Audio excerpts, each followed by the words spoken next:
Hi everyone, welcome back.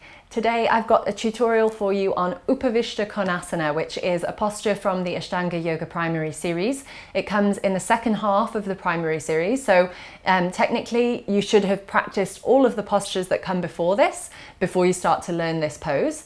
But it's quite a fun and light-hearted posture, a little bit like Supta Konasana, if you know that one, and I call this one the second most fun posture in the primary series, and you'll see why, because the transition between the two different types of this posture, the two different states of Upavistha Konasana, is quite fun and challenging. So even beginners can really try this posture. It's one that you can have quite a lot of fun with. Upavistha Konasana means a wide angle seated forward bend. So what we're going to be doing is taking the legs wide, and wide is relative really, so just take them as wide as you feel comfortable with at this moment in time. And then we're going to grab the outsides of the feet or somewhere along the legs if you can, and then we'll fold forwards into Upavistha Konasana A.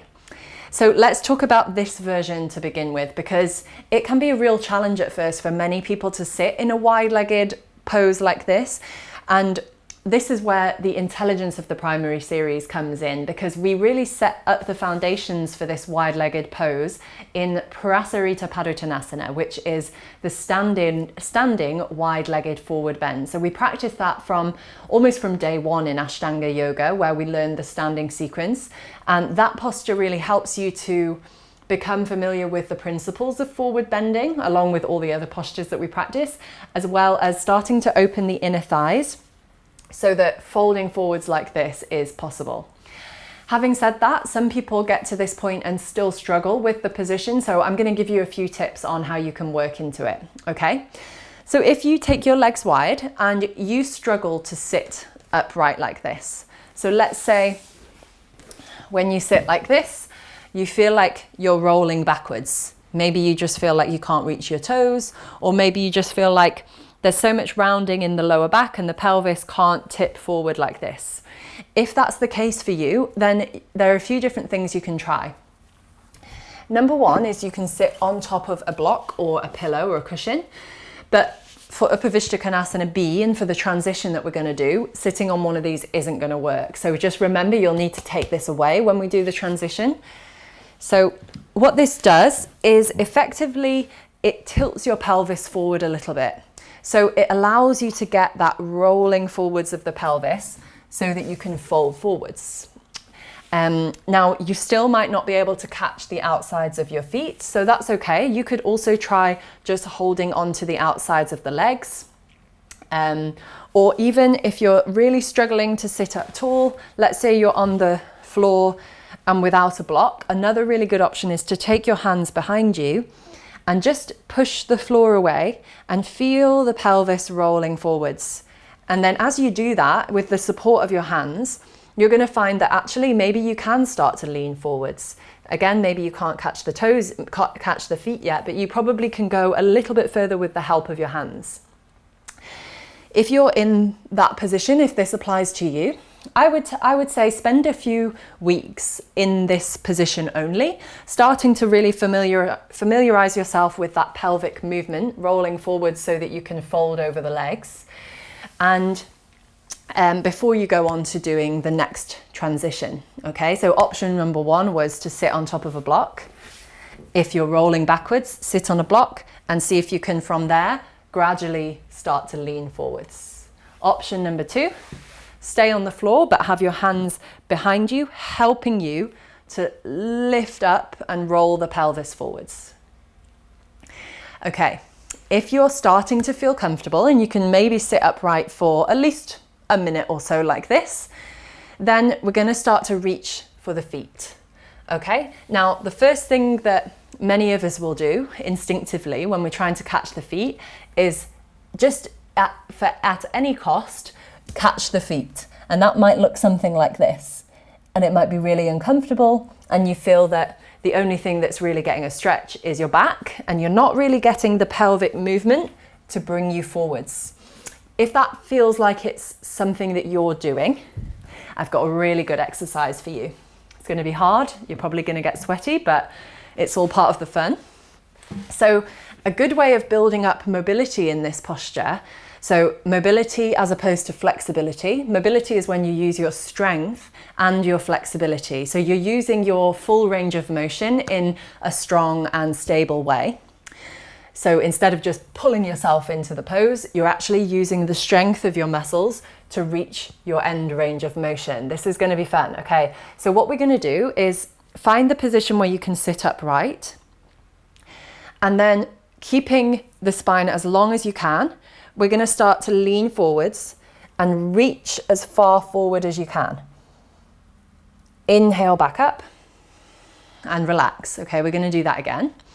So inhale, reach. Spend about 5 seconds there. Reach, reach, reach, reach, reach. And inhale back up. And when you come up, I want you to use the strength of your legs. So I'm actually engaging my legs to push me back up. Okay, on the way down, I keep the legs nice and engaged. So my quads are working, and that means that the hamstrings are starting to stretch actively. Then reaching forwards. You're using the strength in your back to lengthen your back. Reaching further forward if you can.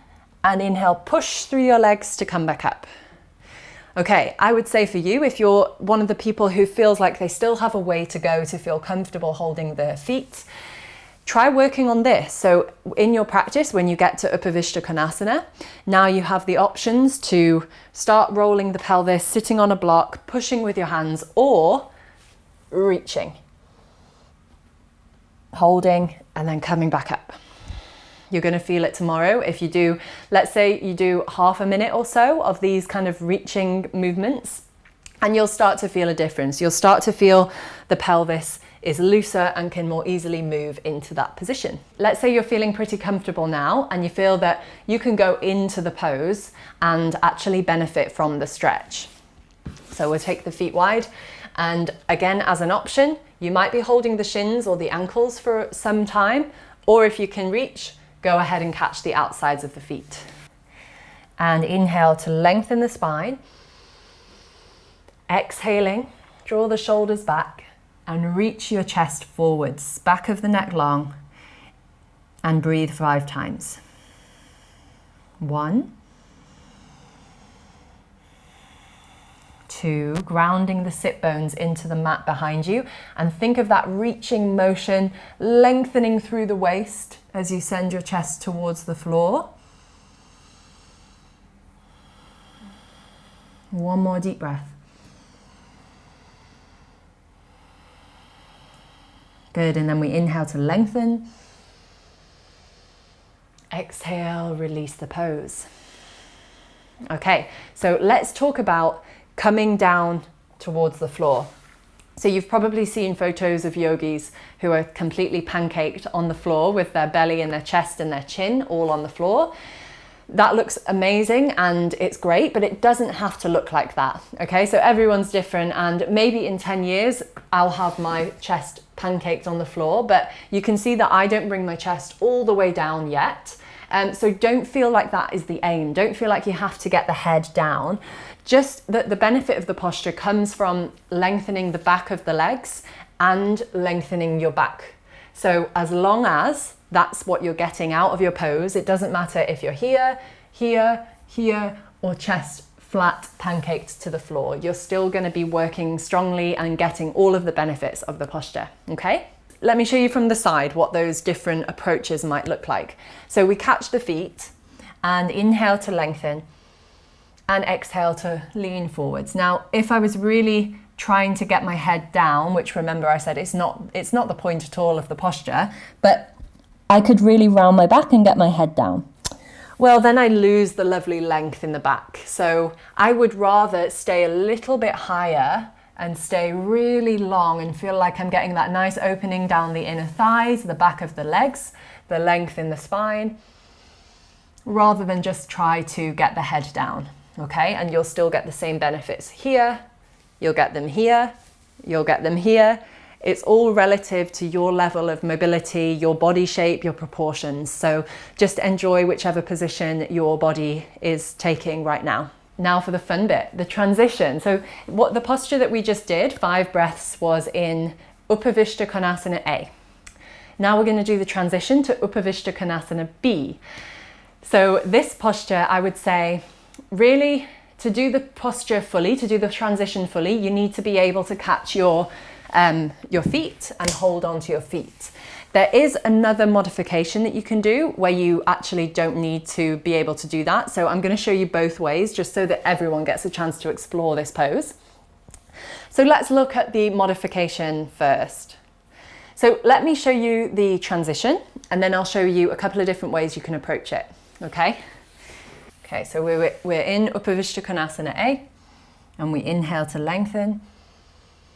Exhale, release the legs, lean back. Inhale, lift the legs, catch the feet and hold for 5 breaths, taking the head all the way back if you can and look to the nose. After 5 breaths, inhale, lift the chest. Exhale, release the feet and cross the legs. And then we do a vinyasa. So we inhale, lift up and jump back. To begin with, if you still can't catch your feet yet in Upavistha Konasana A, then what I want you to explore, and everyone can try this because it gives you a feel for the pose without actually having to do the leg lift. What you can do is, after Upavistha Konasana A, you come up, you bend your knees, you take the outsides of the feet, balancing on the back of your sit bones, and then just extend the legs as far as you can. So maybe to begin with, you just take them to here. Oops, it's a little bit harder when the legs aren't straight, funnily enough. And you just get used to the position, used to finding the balance, and gradually over time, you straighten the legs. But if you're ready to try the full version, let's have a go. So we're in Upavistha Konasana A. Inhale to lengthen. Exhale, release and lean back. Point your toes and then inhale quickly, catch the feet, and then you have to roll your pelvis forward. You can probably see it quite well what I'm doing. I'm rolling my pelvis forward, going into an anterior tilt to hold the balance. Okay, then if you have the chest lifted, the head goes back. Oops, don't lose the tilt. Look to the nose. Inhale, look up, release the legs as you exhale, cross them, and then we would do the vinyasa. So how on earth do you manage to catch those feet? To be honest, I think it's just trial and error. I think it's just going for it. If you miss it the first time, you can always just correct yourself. So inhale, try, maybe you come back down a few times, try again. The hardest bit is when you get them up and then you have to find the balance, because it's like when you catch the feet, your pelvis naturally moves to try and find the balance, and that's the point where you can fall over. But it's harmless, you know, we're only a few inches from the floor, so just have fun with it. If you wanted to really challenge yourself and you feel like you're getting the hang of catching the feet, you can actually inhale, lift the chest, exhale there. And then inhale as slowly as you can, lift the legs without momentum, and then hold the pose there. And when you're doing the posture, try to take the legs as wide as you can so you're getting a little bit of a stretch at the same time. I'm still connected to the lower belly. And then after 5 breaths, release and cross and take your vinyasa. So that's pretty much all there is to it, Upavistha Konasana A and B. Have a go at them. They're really fun postures that have a great number of benefits. You know, learning to fold forwards wide-legged and find that rotation of the pelvis, the tilt of the pelvis, lengthening the back muscles, the hamstrings, the groin. It's all really good stuff. Not to mention the coordination and the balance that you're building when you do Upavistha Konasana B, the transition at least. And yeah, it's a really good fun posture to add into your sequence. So I hope you enjoyed these tips. If you have any questions, then just leave them in the comment box below. If you enjoyed the video and you found it useful, you know what to do. Click the thumbs up below to like the video, and then subscribe to my channel if you haven't already, because then you'll get a notification if you click the bell whenever I post a new tutorial. Thanks again for watching, and I'll see you here for the next video.